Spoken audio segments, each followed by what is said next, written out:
Hi everyone.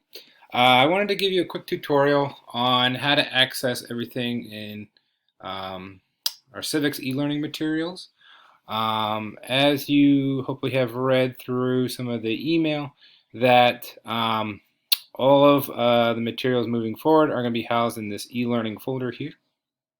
Okay. Before I get into it, I just wanted to first thank you so much for all of your support these last few weeks and this transition into our new virtual e-learning world. Um, this really isn't made possible without your support at home. I can only imagine, with everything going on, it must be very difficult. So please do not hesitate to reach out if you have questions. If your child has questions, I always like to think that we're in this together. For me, it's been very hard to not be able to interact with your child on a daily basis and in the classroom. Um, so I'm going to try my best here with all of this. It is a learning process, and if there are any issues with any links, please do not hesitate to contact me. I'm going to try my best to make sure everything works and to engage your child the best I can through this virtual world.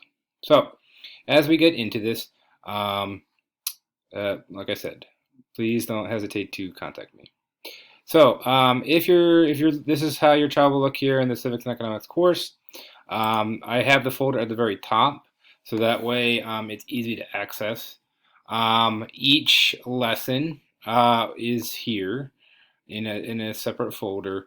I don't have everything loaded in right now. Each week, I will load in the lessons for that week. So for lesson one, okay, you will see there is a page here.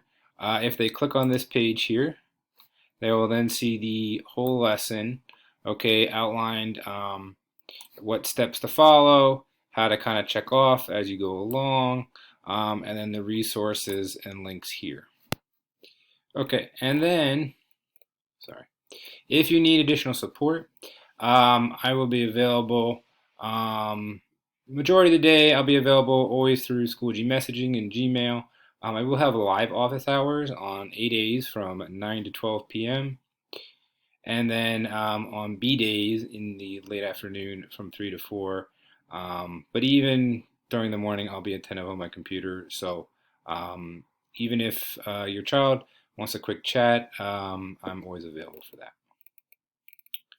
Now, in terms of looking uh, at our material broadly, what I've done is on this planning guide, I've given you the topic and schedule for each week.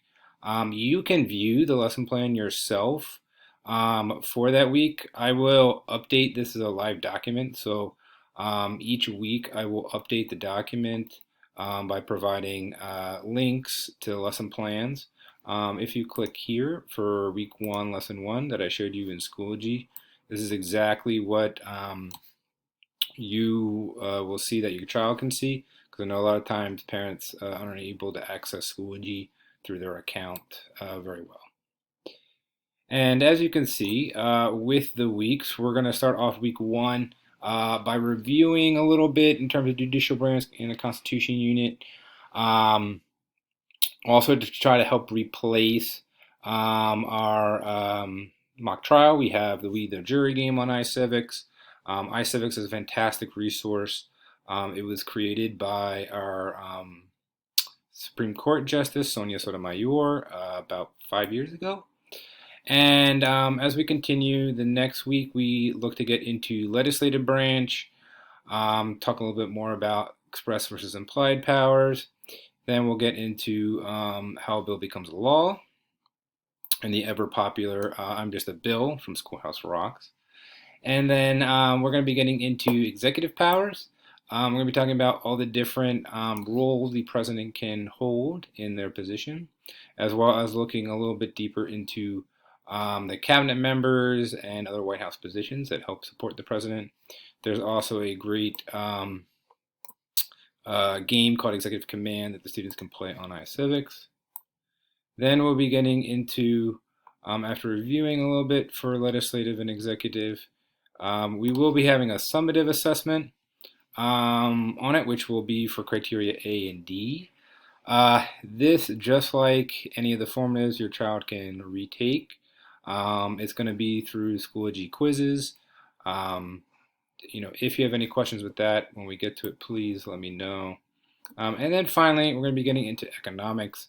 Luckily, we were able to get in our field trip to Finance Park, so that was a great introduction to economics in terms of financial literacy.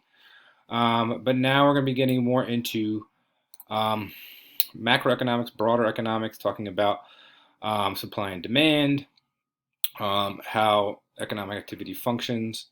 Also, we're going to be doing a vocabulary project through PowerPoint or Google Slides. I'll talk more about that when it gets closer. Then we're going to be getting into business and banks, talking about how economic circular flow works, business and banks, individuals, as well as individuals in terms of consumers and producers. And then we are going to be doing a small business day project. The hope with this is that your child, either individually or with a partner of their choosing, will be able to create their business outline and come up with their idea for the products that they would like to sell.